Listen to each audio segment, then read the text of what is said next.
여러분 가정은요 하나님께서 주신 최고의 선물입니다. 하나님은 이제 교회라는 기관을 창조하시기 전에 먼저 가정을 창조하셨습니다. 제 말씀은 제가 선택 본문이기 때문에 여러분 제가 함께 나누면서 저에게 집중해 주시고 들으시면 됩니다. 인류 최초의 인간인 아담과 하와를 창조하시고 아담과 하와가 가장 먼저 신앙을 실천한 곳도 바로 가정이었습니다. 그래서 미국의 침례교 목사님인 에이드리안 로저스 그분도 이렇게 얘기하셨어요. 가정에서 시작되지 않는 신앙생활은 시작되지 않은 신앙생활이다. This one Baptist pastor said, "Religion that does not begin at home does not begin." 사도 바울도 비슷한 말씀으로 권면합니다. 디모데전서 5장 8절 누구든지 자기 친척, 특히 가족을 돌보지 않으면 그는 벌써 믿음을 저버린 사람이요 믿지 않는 사람보다 더 나쁜 사람입니다. 여러분 무슨 말을 하는 겁니까? 신자의 신앙생활과 가정생활의 삶이 분리될 수 없다는 말이죠. 제가 이 말씀을 가정의 달을 맞이해서 조금 말씀을 준비하면서 우리 큰빛 제자 성도님들의 가정을 생각해 보니까 여러분들 중에는 건강한 믿음의 가정에서 자라신 분들도 계시고 또 그렇지 못하신 분들도 계세요. 그리고 또 자녀를 가진 저 같은 부모의 입장으로서는요. 좀 어떻게 하면 내 자녀를 믿음 안에서 잘 자라게 할 수 있을까라는 끊임없는 고민을 하게 됩니다. 또 여러분 중에는 믿지 않는 가족들을 위해서 어떻게 하면 내가 그 멤버를 예수님께 인도할 수 있을까 오랜 시간 기도해오고 고민해왔을 줄 압니다. 그런가 하면요. 또 현실적으로는요. 아픔을 겪는 가정들도 많습니다. 부모님과 소통이 되지 않는 자녀들 또 남편과 아내와 부부간의 불화가 있습니다. 서로 상처의 골이 깊어질 대로 깊어진 가정들 특히나 이민자들 가정 가운데 우리가 쉽게 찾을 수 있습니다. 그래서 저는 특별히 이 5월 가정의 달을 맞이해서 제가 기도하면서 마가복음을 잠깐 쉬고 이번 한 주만 이 하나님의 말씀을 통하여서 아픔을 겪고 있는 가정들이 좀 회복되었으면 좋겠고 또 여러분의 가정도 주님 안에서 더 행복해졌으면 좋겠다 하는 마음으로 이 말씀을 준비했습니다. 왜냐하면 여러분 가정이 아무리 힘들고 어려워도 하나님께서 여러분을 주님의 자녀로 부르셨죠. 그러면요 하나님께서 여러분의 가정도 지금 붙드시고 계십니다. 여러분 믿으시죠?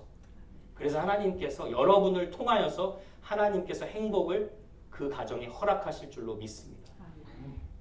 그래서 저는 오늘 말씀을 통하여서 행복한 가정의 성경적 원리가 무엇인지 한번 세 가지로만 살펴보기를 원합니다. 첫 번째로는요. 한 사람의 은혜로 가정이 행복해질 수 있다는 것입니다. 여러분 성경을 보면 건강하지 못한 가정의 문제로 가장 시끌벅적했던 교회가 바로 고린도 교회입니다. 고린도 교회는요. 가정의 문제뿐만 아니라 상당히 여러 많은 문제들로 진통을 겪었던 교회예요. 특별히 고린도 교회 안에는요. 결혼, 또 이혼, 또 재혼 그런 가족에 관한 가정에 관한 문제로 꽤나 복잡했던 교회입니다. 그래서 한번 이 고린도전서 7장 8절을 보시면 사도 바울이 이렇게 얘기합니다. 내가 결혼하지 아니한 자들과 가부들에게 이르노니 나와 같이 그냥 지내는 것이 좋으니라. 절제할 수 없거든 결혼하라. 결혼하는 것이 나으니라. 그런데 여기 보세요. 10절에 결혼한 자들에게 내가 명하노니 여자는 남편에게서 갈라서지 말고 남편도 아내를 버리지 말라. 여러분 이렇게 가정의 문제들 가운데서도요. 가장 바울의 머리를 골치 아프게 했던 게 뭐냐면 믿는 신자와 믿지 않는 신자의 혼합 결혼이었어요. 그래서 12절 한번 또 보세요. 그 나머지 사람들에게 내가 말하노니 만일 어떤 형제에게 믿지 않은 아내가 있어 남편과 함께 살기를 좋아하거든 그를 버리지 말며 어떤 여자에게 믿지 않은 남편이 있어 아내와 함께 살기를 좋아하거든 그 남편을 버리지 말라. 그러니까 믿는 자와 믿지 않는 자의 결혼이 굉장히 많았던 걸로 우리가 예상할 수 있죠. 우리가 성경적인 원칙으로 생각하면요, 여러분. 결혼은 믿는 자와만 해야 되는 것이 맞죠. 그렇죠? 그리스도와 벨리알이 함께할 수 없고 빛과 어둠이 함께할 수 없는 것처럼 그런데 요즘 절대적인 성경의 기준과 도덕을 좀 이렇게 무시하는 우리 세대들이 그런 질문을 하곤 해요. 꼭 믿는 자하고만 결혼해야 되냐? 그러면 그 젊은 세대의 비위를 맞춘다 치고 애매모호한 대답을 하시는 분들도 더러 있는 것 같습니다. 믿지 않는 자랑 결혼하는 것도 선교다. 혹은 너가 믿으니까 너가 결혼해서 전도하면 되지 않느냐. 그렇게 얘기를 하고 해요. 여러분 저는 그렇게 말하시는 분들 무슨 생각으로 도대체 그런 말 하시는지 도저히 이해가 가지 않습니다. 여러분 성경이 아니라고 하면 아닌 거죠. 그렇죠? 믿는 자는 믿는 자하고만 결혼해야 될 줄로 압니다. 그렇죠? 시대가 변하고 문화가 변해도 성경 변하지 않는 진리의 말씀은 우리가 그대로 순종해야 되는 거죠. 이제 본문으로 돌아왔어요. 고린도 교회의 이 시대적 배경을 제가 살펴보면 여자들이 이렇게 좀 아주 천대를 받는 그런 시대였어요. 그래서 남성 중심의 가부장적인 시대라서 여자들이 가정에서 남편의 말을 절대적으로 복종하는 것이 굉장히 일반화되어 있었어요. 근데 요즘은 시대를 보면 좀 반대로 됐죠. 여성분들이 훨씬 힘이 센 것 같아요. 남성분들이요 힘을 내십시오. 힘을 내서 부인 말을 더 잘 들으세요. 제가 이제 경직을 좀 풀려고 유머를 한 것입니다. 이제 그렇게 순종적이었던 여자들이요 예수님을 딱 믿고 나니까 당당해지기 시작한 거예요. 그래가지고 남편들에게 자신의 의견을 기죽지 않고 얘기하기도 하고 매번 가정에 갇혀서 가사일로만 피곤해하던 그 여성들이 이제 하나님을 만나게 되니까 교회에 가서 헌신하고 봉사하던 이런 일들이 막 생겨나기 시작한 겁니다. 그러니까 자연스레 믿지 않는 남편이 내가 이제 가정에서 좀 힘을 잃어버리는구나. 아니면 또 뭐라고 생각할 수 있을까요? 교회가 내 아내를 좀 빼앗아가는 듯한 그런 생각을 좀 오해를 했던 것 같습니다. 여러분들 중에서도 혹시 가족 중에 믿지 않는 가족과 함께 살고 계시면 아마 그 삶이 얼마나 쉽지 않고 버거운지 여러분이 잘 아실 것입니다. 왜냐하면 서로 추구하는 가치관도 다르고 인생관도 다르니까요. 당연히 관계 속에서 불협화음이 있을 수밖에 없습니다. 이제 그런 상황 속에서 이제 이 믿지 않는 남편들이 이혼을 하자고 막 요구하기 시작한 거예요. 그러니까 사도 바울이 이런 해결책을 제시하는 거예요. 15절에 혹 믿지 아니하는 자가 갈리거든 뭐라 그래요? 갈리게 하라. 형제나 자매나 이런 일에 구애될 것이 없느니라. 그러나 하나님은 화평 중에서 너희를 부르셨느니라. 만약에 믿지 않는 배우자가요. 예수 믿는 당신 때문에 내가 도저히 못 살겠다고 막 헤어지자고 하면 어쩔 도리가 없다는 거예요. 그럴 수도 있다는 거예요. 왜냐하면 하나님께서는요. 믿는 자가 평생을 핍박받으면서 괴롭게 살기를 원하시는 분이 아니라는 거죠.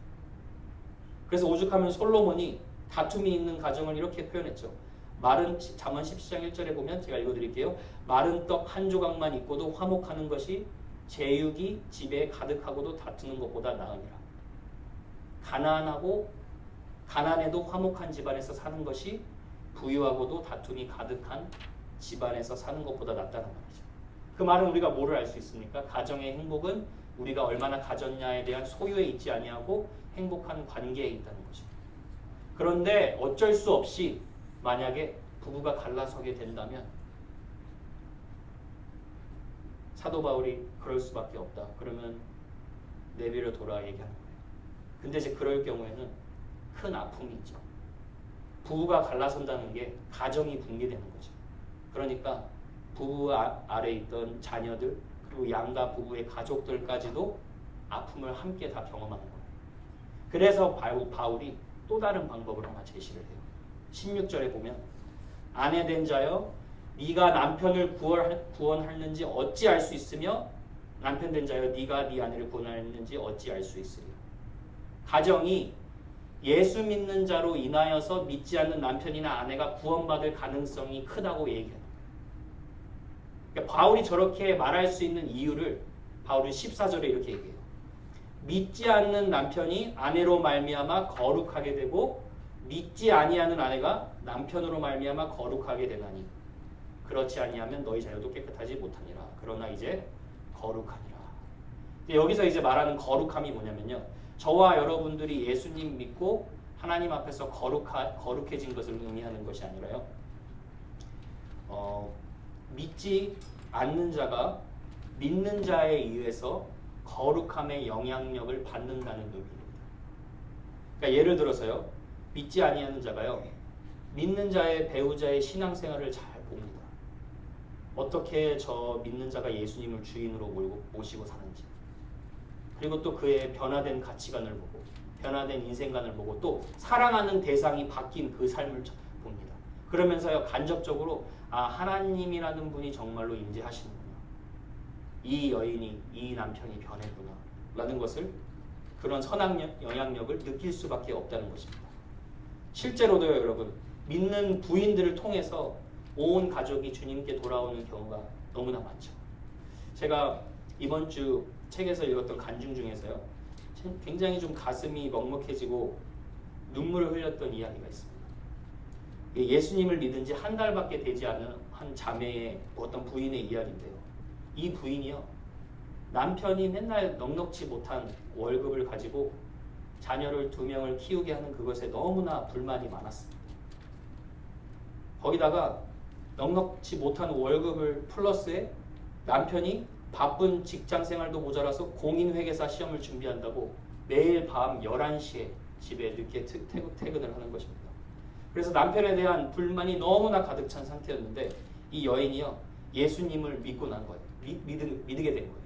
그러니까 믿고 나니까 갑자기 남편에 대한 생각이 완전히 바뀐 거예요. 어떻게 바뀌었냐면 그 남편이 가져다 주는 그 월급 봉투가 너무 귀하게 보였다는 거예요. 그래가지고 어느 날 남편이 11시에 또 월급 봉투를 가져와서 이렇게 머쓱 부인에게 내밉니다. 그랬더니 갑자기 부인이 남편의 손을 잡고 안방으로 들어가는 거예요. 그리고 나서 갑자기 다짜고짜 방석을 딱 꺼내놓고 거기 방석에 당신 여기 앉으세요. 그러니까 남편이 너무나 당황한 거예요. 평소답지 않은 부인의 모습에 당황해가지고 방석에 앉고 그리고 나서 성경책을 딱 꺼냅니다. 성경책을 꺼내더니 남편의 월급 봉투를 성경책에 딱 얹어요. 그러더니 갑자기 부인이 얘기하는 거예요. 여보도 이 성경책 위에 손 얹으세요. 그러니까 남편이 이제 좀 당황스럽긴 한데 그냥 말을 딱 들었어요. 그리고 났더니 부인이 예수님 믿은 지 한 달밖에 안 되는 그 서툰 기도를 하기 시작하는 거예요. 같이 손을 얹고 하나님 제 남편이 이렇게 고생해서 월급을 받아왔습니다. 이 월급을 받아오기까지 남편이 얼마나 수고하고 수모하며 애를 썼을지 생각하니 가슴이 저립니다. 아내가 막 눈물을 흘리면서 기도하기 시작하는 거예요. 예수님의 은혜가 임한 거죠. 그리고 남편을 향한 불평과 불만이 감사와 사랑으로 바뀐 거예요. 월급이 중요한 게 아니었어요.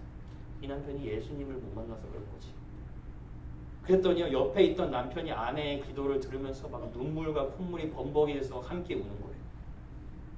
그러더니 이제 부인을 보면서 나도 이제 예수 믿어야겠다고.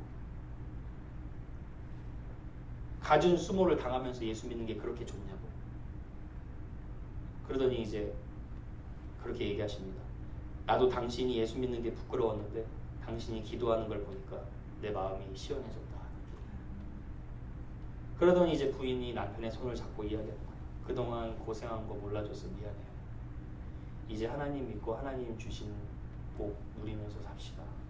그 이후로도요 신앙생활 행복하게 하고 가난했지만요 하나님이 복을 내려주셔서 집도 사게 되고 지금까지도 실화입니다. 지금까지도 신앙생활을 행복하게 이어가고 있다는 것입니다.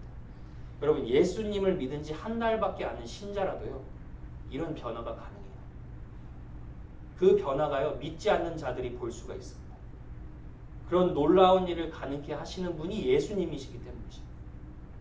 그래서 여러분 아무리 세상과 환경과 주변의 사람들이 악해도요 믿는 한 사람이 예수님의 은혜 입으면 그 사람 이겨낼 자 없습니다.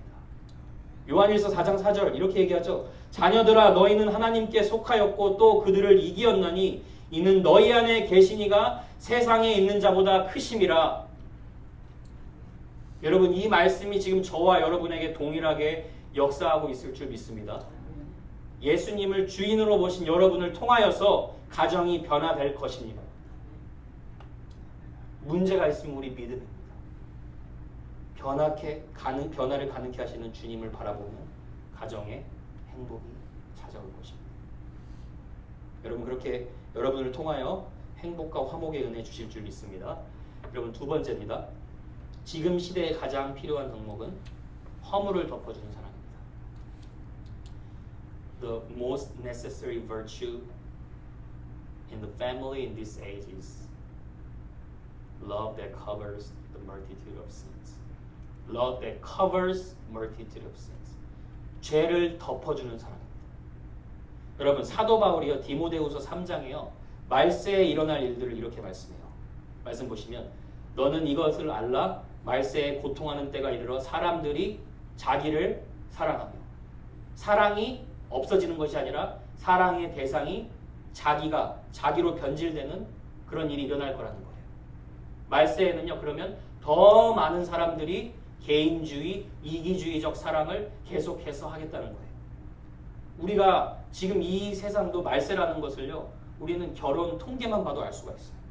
여러분 한 2년 전 결혼 통계에 의하면요 30대 40대에게 결혼을 꼭 해야만 합니까? 라고 질문했을 때 해야만 합니다 라고 대답한 그 청년들이 불과 48%였다고 얘기를 해요. 그러니까 절반 이하가 결혼에 대한 가치를 중요하게 생각하지 못하는 시대예요. 게다가 한국은요 2020년 3년 전 이 출산율 통계 보니까요 역대 OECD 국가 중에 가장 낮은데 이것이 세계 최초라고 해요.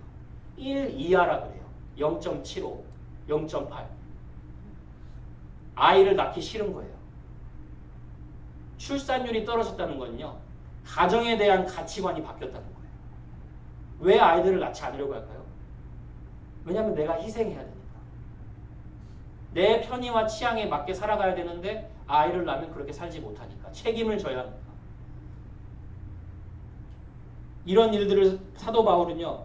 자기를 사랑하는 일이라고 표현하고 있고 또 4절에 보니까 쾌락 사랑하기를 하나님 사랑하는 것보다 더하다라고 얘기해요. 하나님을 사랑하는 것보다 자신을 사랑하는 것이 말세에 사랑이 식는 이유라고 얘기해요. 사랑이 식으면요. 말세에 가장 타격을 보는 기관이 어디예요? 가정이에요. 가정. 사랑이 없는 가정은요. 물 없는 바다예요. 생명력이 없고 가정으로서의 기능을 하지 못해요. 그럼 우리가 어떻게 해야 됩니까?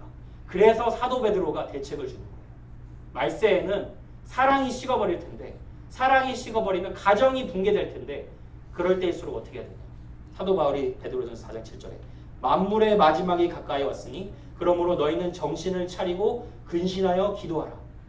무슨 말입니까? 마지막 때에는 불법이 성하고 사랑이 식고 거짓과 악의 공격이 난무할 텐데 정신을 차리라는 거예요.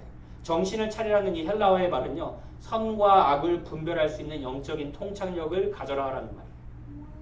그리고 근신하여 기도하라는 것은 여러분 전쟁터에 나간 군인이 어떤 마음의 자세로 상대방을 살펴보는지 알고 있죠. 그 정신의 마음을 가지고 열심으로 기도하라는 거예요. 그런데요. 기도하는 것보다 더 중요한 게 있어요. 사도 바울이 기도하는 것보다 더 중요한 거. 8절 보세요.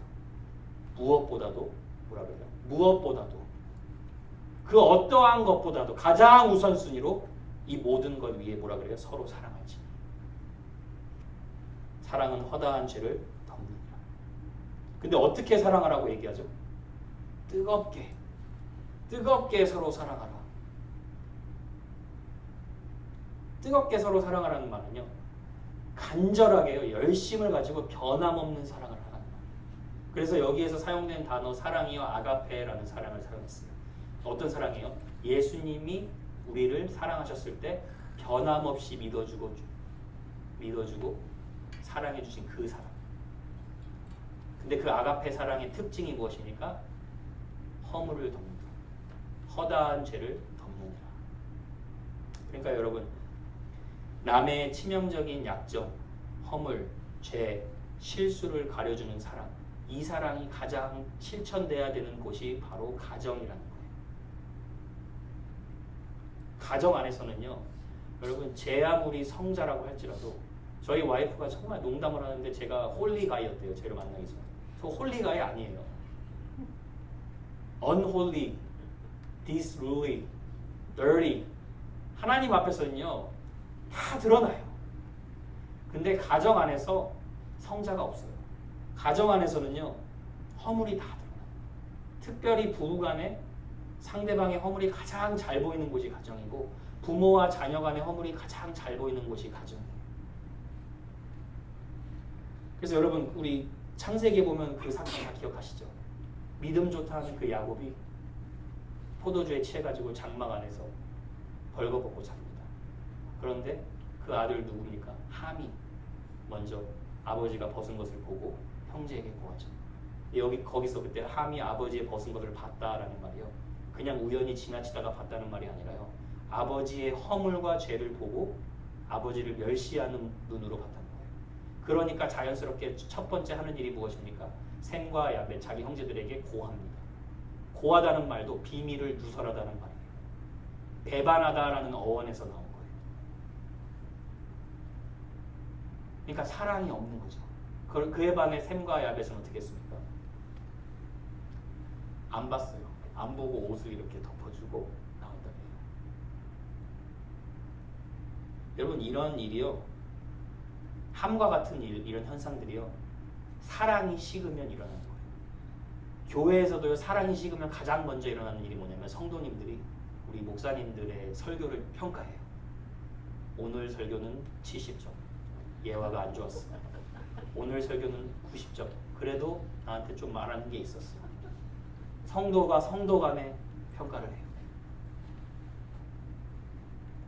여러분 이 시대에 가장 필요한 게 허물을 감싸주는 사람. 여러분 한번 생각해 보세요. 가정에서나 교회에서나 직장에서나 여러분은 상대방의 장점을 보고 믿음의 선포를 하고 믿음으로 기도를 해주십니까? 아니면 약점을 보고 허물을 폭로하는 편에 속하십니까? 하나님이요. 그리스도인이 사랑하라고 했을 때는요. 허물을 감싸주는 사랑을 실천하는 거예요. 여러분 바울이요. 교회의 연합을 권면할 때도 뭐라고 말하나 한번 들어보세요. 에베소서 4장 2절 모든 겸손과 온유로 하고 오래 참음으로 사랑 가운데서 뭐라 그러죠? 서로 용납하고 용서하고 덮어주고 성령이 하나 되게 하신 것에 힘쓰시기라. 잠언 10장 12절에도 미움은 다툼을 일으켜도 사랑은 모든 허물을 가리느니라. 여러분 가정, 교회, 직장 크리스찬들이 가장 보여줘야 될 사랑이 바로 이 허물을 덮는 사랑이에요. 그리고 47세에요. 예수님을 믿고 50세에 신학생이 돼서 목사님이 되신 조정민 목사님이라는 분이 계세요. 그분이 이제 MBC 기자 생활을 하고 앵커, 사장직까지 이제 세상적으로는 굉장히 승승장구하는 그런 글의 가도를 달리셨는데요. 근데 그분이 아내에 대한 간증을 하는 것을 제가 들었던 적이 있어요. 자기가요 예수님 믿는 아내가 그렇게 못마땅해가지고 매일 괴롭히고 핍박했다는 거예요. 그러다가 내가 도저히 이 아내를 교회에서 구출해야겠다. 그래가지고 교회에 찾아갔는데 그 교회에서 하나님의 사랑의 찬양을 막 체험하고 사랑을 체험하고 거기서 예수님을 만났다고 해요. 근데 저는요 그분이 그렇게 간증을 하시면서 자기가 목사가 된 이유가 아내의 기도 때문이라고 얘기를 하는 걸 들었어요. 오랜 세월 동안 예수 믿는 아내를 그렇게 몇십 년 동안 조롱하고 핍박하는데요. 아내가 자신에게 단 한 번도 싫은 소리를 하지 않는다. 예수 믿는 이 아내 계속 핍박하는데 예수님 믿지 않는 자신의 남편, 자신의 친척들에게, 자신의 부모들에게 단 한 번도 흉본 적이 없다 그래요. 근데 자신이 겪었던 그 아픔과 상처와 그 모든 것을 예수님 앞에 다 토해냈대요. 예전에 지건사님이 말하신 것처럼요. 다윗이 한 그 원수를 향한 그 저주의 기도 있죠. 그 저주의 기도를 이 아내가 하나님께 다 토해냈대요. 그러면서 그 목사님이 하신 말씀이 그거예요. 남의 허물과 약점과 죄를 남에게 얘기하면 뒷담화가 되고 남의 허물과 약점과 죄를 다 가지고 하나님 앞에 내려놓으면 그것은 하나님 앞에서 기도가 된다는 거예요. 여러분 믿지 않는 남편을 위해서 이 허물을 다 덮어주고 자신의 아픔을 다 하나님께 토해낼 수 있는 그 마음, 여러분 그 마음이 진정으로 예수님이 우리에게 보여주신 사랑 아니에요? 그래서 여러분 그 사도 바울이 고린도전서 13장에도 사랑을 정의할 때 같은 말을 3번이나 반복해요. 사랑은 첫 번째 뭐죠? 오래 참고. 근데 이 말을 하죠. 사랑은 모든 것을 참으며 또 마지막에 모든 것을 견디느니라. 그러면요 같은 말을 다양하게 3번이나 표현을 한 거예요. 근데 원어에는 이 의미가 다 달라요. 신기하게. 오래 참는다라는 마크로스티메오라는 말은요. 그냥 말 그대로 참다, 인내하다라는 뜻이에요. 근데 모든 것을 참다라는 이 스테고라는 말은요. 덮어주다라는 말이에요. 조용히 넘어가주다 이런 말이에요. 그리고 마지막에 모든 것을 견디느니라 말은 어떤 기대하는 시간까지 머물다라는 뜻이에요. 내 자리를 지키다. 그래서 여러분 허물을 덮어주는 사랑, 하나님께서 우리에게 보여주신 사랑을 우리가 실천해야 되는데 그 사랑을 정의해 보면 어떻습니까? 저를 따라해 보세요. 인내하고 다시요. 인내하고 덮어주고 자리를 지키는 거예요. 상대방의 허물 재보고 내가 도망가는 게 아니라요. 인내하고 덮어주고 내가 할 일을 하면서 자리를 지키는 거예요. 그 사랑을 하나님께서 저와 여러분에게 보여주시기를 원하세요. 여러분 그 사랑이요. 직장에서 혹시나 여러분을 괴롭히는 상사에게 보여줘야 될 사랑이에요. 가정에서 말 안 듣는 자녀들에게 보여줘야 될 사랑이에요. 자녀들이 도저히 나를 이해해주지 못하는 부모님에게 보여줘야 될 사랑이에요. 이 사랑은요 여러분만 하실 수 있어요. 왜냐하면 여러분이 주님께 받으셨기 때문에. 방황하는 자녀들에게, 가사일로 또 여러 가지 일로 지친 아내에게, 세상에서 힘든 무게를 견디고 있는 그리고 묵묵히 일하는 아버지에게, 그리고 저와 여러분에게 가장 필요한 것이 뭐예요? 아가페 사랑. 서로가 서로의 허물을 덮어주며 인내하는 사랑. 이 사랑이요 가정을 견고케 할 뿐만 아니라 공동체, 교회를 견고케 하고 또 세상이 볼 수 없는 사랑을 보여주므로 세상이 주님께로 돌아오게 되는 것이에요. 저와 여러분이 이 사랑을 전하는 은혜의 통로가 될 줄로 확신합니다. 자, 마지막입니다. 하나님이 맡기신 각자의 의무를 감당해야 한다. 여러분 우리가 주님이 주신 은혜도 받았습니다. 허물을 덮는 사랑이 진정한 사랑임을 다 알고 있습니다. 그런데요 이 은혜와 사랑이요 정말 복음의 능력이 되게 하려면 하나님이 주신 말씀을 저와 여러분이 삶 가운데서 실천해야 되죠. 그런데 어떤 분들은 그래요. 가정 회복을 놓고 굉장히 오래 기도를 합니다. 그런데 하나님이 가정에 자신에게 맡겨주신 의무는 그거는 싫어요 라고 얘기해요. 그러면 하나님이 가정을 행복을 가져다 줄 수 없겠죠. 예를 들어서요. 자녀들이 만약에 우리 부모님은 예수님도 제대로 믿지 않는 데다가 인격도 개팍합니다. 그래서 내가 도저히 공경할 수 없어요. 그러면은 가정이 회복될 수 없는 것이죠. 나에게 문제가 있는 거죠. 아내가 만약에 우리 남편은 날 사랑하지 않아요. 영적으로 너무 미성숙해요. 그래서 내가 다른 말씀은 다 순종할 수 있는데 아내들아 남편에게 순복하라. 그 말씀은 나 순종 못하겠어요. 그러면 가정이 어떻게 행복해지겠어요? 여러분 하나님의 말씀은 항상 나에게 먼저 적용을 하고 나는 그것을 순종하고 나머지 일은 하나님께 맡겨드리면 되는 겁니다. 그래서 제가 이제 가정 멤버를 중심으로 역할을 한 가지씩만 간단하게 성경을 통해 나누겠습니다. 자녀로서는요 부모를 공경해야 합니다. 12절에 출애굽기 20장 12절에 이런 말씀이 있어요. 네 부모를 공경하라. 그리하면 네 하나님 여호와가 내게 준 땅에서 내 생명이 길리라. 신약에 와서도 사도 바울이 자녀들아 주 안에서 너희 부모에게 순종하라. 이것이 옳으니라. 더 필요하지 않아요. 부모를 공경하라. 이것이 옳으니라. 이유가 필요하지 않아요. 그런데요 신약에서 부모를 순종하는 경우 딱 한 가지 조건이 있어요. 사도 바울이 뭐라고 얘기합니까? 주 안에서. 그러면은 믿지 않는 부모님이 반성경적인 명령을 강요할 때는 그때는 부모님의 말씀을 거스릴 수도 있는 것이죠. 그런데 역사가 바뀌고 문화가 변해도 가정을 튼튼하게 세우는 변하지 않는 원리가 하나 있다면 부모를 공경하는 거예요. 여러분 공경하다라는 말은요 조금 잘못 번역됐는데 공경하다라는 말은 히브리어 말로 무겁다라는 뜻이에요. 부모님을 가볍게 여기지 않고 부모님을 무겁게 여기는 거예요. 그러니까 존중이라고 말할 수 있겠죠. 여러분 어떤 부모님들도요 세상에 완전한 부모님 없어요. 인격이 부족할 수도 있고 가난한 환경에서 우리를 키웠을 수도 있고 저마다 부족한 점들이 너무나 많은데요. 성경은 그럼에도 불구하고 뭐라고 말합니까? 부모를 공경하라. 왜냐하면 부모님으로부터 우리가 생명을 전달받았기 때문이죠. 여러분은 부모님에게 어떻게 대하십니까? 여러분 부모님에게 대하는 언어 생활은 어떻습니까? 부모님을 존중해야 됩니다.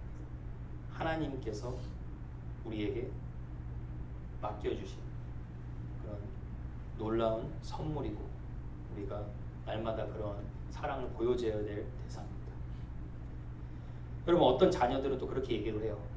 부모님에게 내가 정신적으로 육체적으로 상처를 받아서 부모님과 아예 담을 쌓는다고 해요. 연락도 끊고 사는 세대들도 많죠. 제가 유스 섬길 때도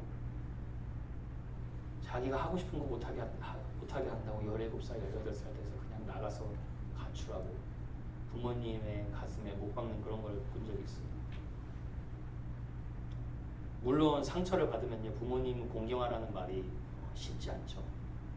그런데 하나님의 말씀에 부모를 공경하라 변하지 않죠.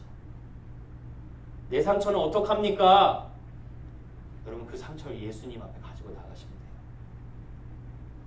내가 십자가의 사랑 먼저 받았기 때문에 부모님을 마음으로 용서해야 되고 품어줘야 되고 그래야만 관계가 회복될 수 있는 거예요. 그래야 가정이 회복될 수 있는 거예요. 그래서 골로새서 3장 12절에 이렇게 말씀합니다. 그러므로 너희는 하나님이 택하사 거룩하고 사랑받는 자처럼 긍휼과 자비와 겸손과 온유와 오래 참음을 옷 입고 새 사람의 옷을 입었습니다. 그럼 가장 먼저 어떤 일이 일어납니까? 누구에게 불만이 있거든 서로 용납하여 피차 용서하되 주께서 너희를 용서하신 것 같이 너희도 용서하라. 그것이 사랑이라고 얘기하고 있어요. 이 모든 것 위에 사랑을 더하라. 여러분 주님이 죄인이었던 나를 용납해 주셨고 나의 허물을 지금도 덮어주시고 나를 지금도 믿어주시고 이끌어 가시기에 여러분도 누구든 용서할 수 있는 힘이 있을 줄 믿습니다. 예수님 안에 그 힘이 있어요. 혹시나 여러분들 중에 어떤 이유로든 부모님에 대한 앙금과 상처가 있으면요 여러분 주님의 사랑으로 용서할 수 있게 되길 바랍니다. 부모님 살아계시나요? 그 살아계신 증거가 하나님이 부모님 붙들고 계신다는 거예요. 그러면요 그 관계가 회복될 수 있다는 것이고 그 가정 행복해질 수 있다는 말이에요. 여러분 길지 않은 남은 생에 사랑만 해도 부족한 시간으로 보내시길 바랍니다. 두 번째 아내로서는요 남편을 돕는 자라는 거예요. 창세기 2장 18절에 제가 읽을게요. 여호와 하나님이 이르시되 사람이 혼자 사는 것이 좋지 아니하니 내가 그를 위하여 돕는 배필을 지으리라 하시니라. 여자의 역할은요 조력자예요. 돕는 배필이에요. 남자가 여자보다 우월하다고 얘기하는 것이 아닙니다. 역할이 다르다는 거예요. 하나님이 정해놓으신 위치가 있다는 거예요. 시간상 제가 자세하게 다루진 못하겠지만 아내는요 자신의 자리를 통하여서 남편을 도울 때 가장 아름답습니다. 믿지 않는 남편의 경우라도 돕는 방법이 다 있습니다. 어떻게 도울 수 있습니까? 에베소서 5장에 보면 이런 말씀이 있어요. 아내들이여 자기 남편에게 복종하기를 주께 하듯 하라. 이는 남편이 아내의 머리됨이 그리스도께서 교회의 머리됨과 같음이니. 일단은 하나님이 주신 남편의 자리를 존중해야 합니다. 믿지 않아도. 우리가 무조건적인 맹종을 하는 것은 아니지만 주님이 디자인하신 가정 질서에 순복하면 그 가정이 행복하다는 거예요. 여러분 옛날에 탈무드 스토리에 보면요 이런 말씀 있죠. 이런 이야기가 있죠. 뱀의 꼬리가 길을 인도하는 머리가 항상 못마땅한 거예요. 그래서 그 뱀의 꼬리가 이번에는 내가 좀 인도하겠다고. 너가 나 따라오라고. 그래서 꼬리가 머리 대신 막 길을 인도하다가 물구덩이에 빠져서 죽는 사건. 그 예화가 어떻게 보면 성경적인 진리를 정확히 담고 있어요. 여러분이 보시면 알겠지만 여자가 남편 위에 서서 막 좌지우지 하려는 그 집안 치고 가정이 행복한 집안 없습니다. 그 집안 자녀들 한번 보세요. 자녀들도 부모님에게 똑같이 답니다.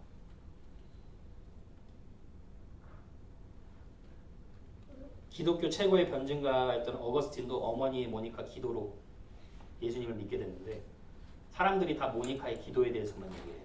그런데 사실은요 그 예는요 모니카가 오랜 기도뿐만 아니라 하나님의 말씀을 철저히 순종함으로써요 믿지 않는 남편에게도 철저히 존중하고 순종하는 자세로 섬겼어요.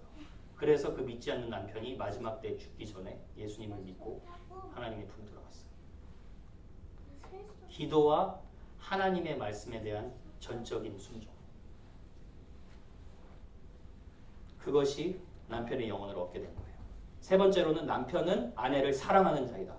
남편에게 리더십의 위치를 부여하셨죠. 근데 그 권위를 악용하는 남편들이 있어서 하나님이 남편들에게 당부하는 거예요. 에베소서 5장 25절에 남편들아 아내 사랑하기를 그리스도께서 교회를 사랑하시고 그 교회를 위하여 자신을 주심같이 하라. 어떤 사랑이라고요? 그리스도께서 교회를 사랑하시고 자신을 아끼지 않는, 자신을 주심 같은 그 사랑. 그러니까 정리해보면 희생하는 사랑, 허물을 덮어주는 사랑, 칭찬과 격려로 아내를 이끌어주는 사랑. 여러분, 사랑하지 않고 자신만을 돕기를 바라는 무책임한 남자가 되지 맙시다. 우리 남성분들이요.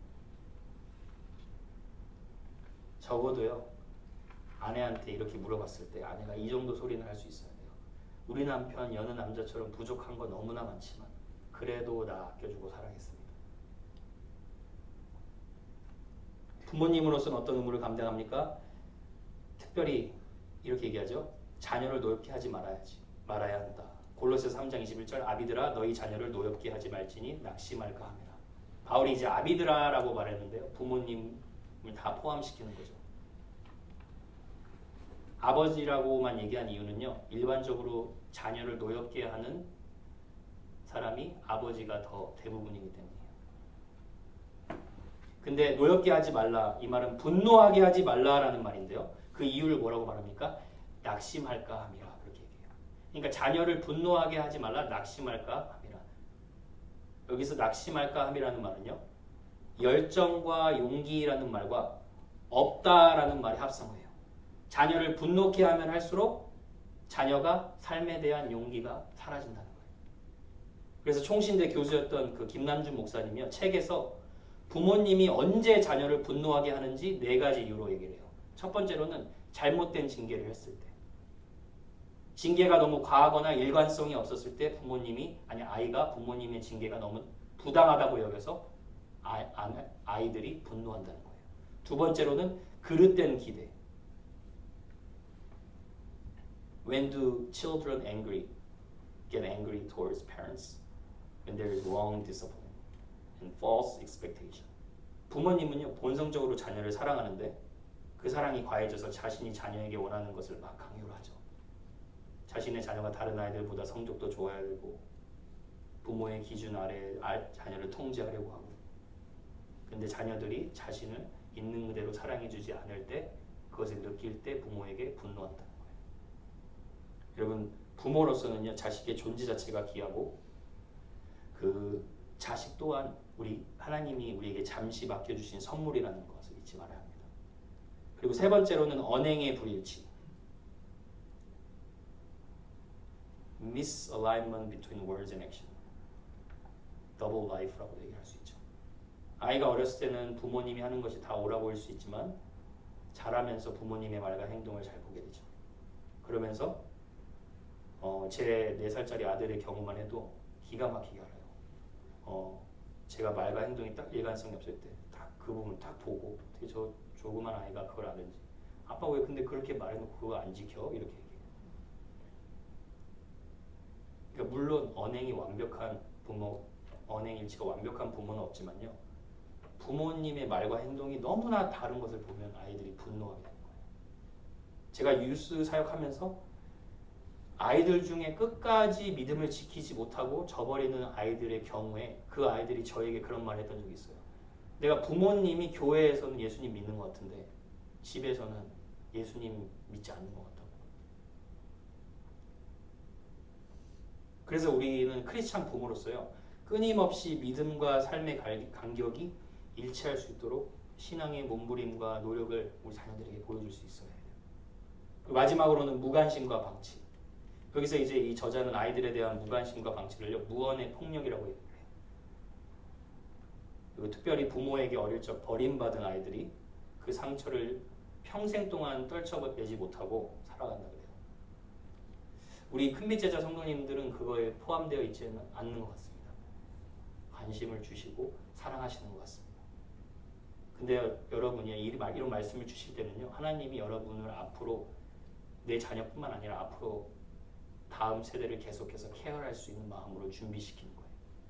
그래서 여러분 작은 관심과 그 사랑을 우리 앞으로 하나님께서 보내주시는 다음 세대에게 보여줄 수 있는 여러분 될 줄로 믿습니다. 제가 말씀을 맺습니다. 시대는 악해져 갑니다. 말세가 가까운 시기라고 얘기합니다. 개인주의, 이기주의가 희생과 헌신과 사랑의 집합체인 가정을 공격합니다. 그런데요, 제가 시작할 때 말씀드렸죠? 주님께서 저와 여러분의 가정을 붙들고 계십니다.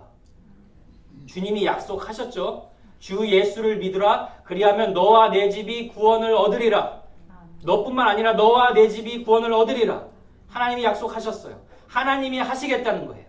믿으시고 말씀 붙잡고 나아가면 되는 거예요.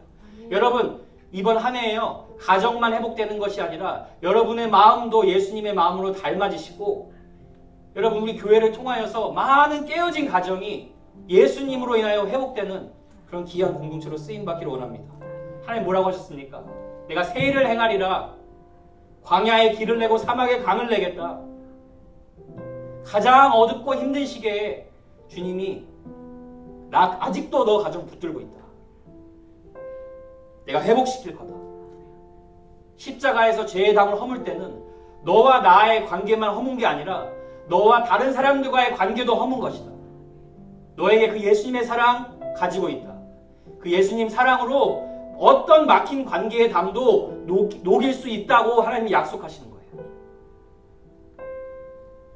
여러분을 통하여서 하나님이 가정을 행복하게 하실 줄 믿습니다.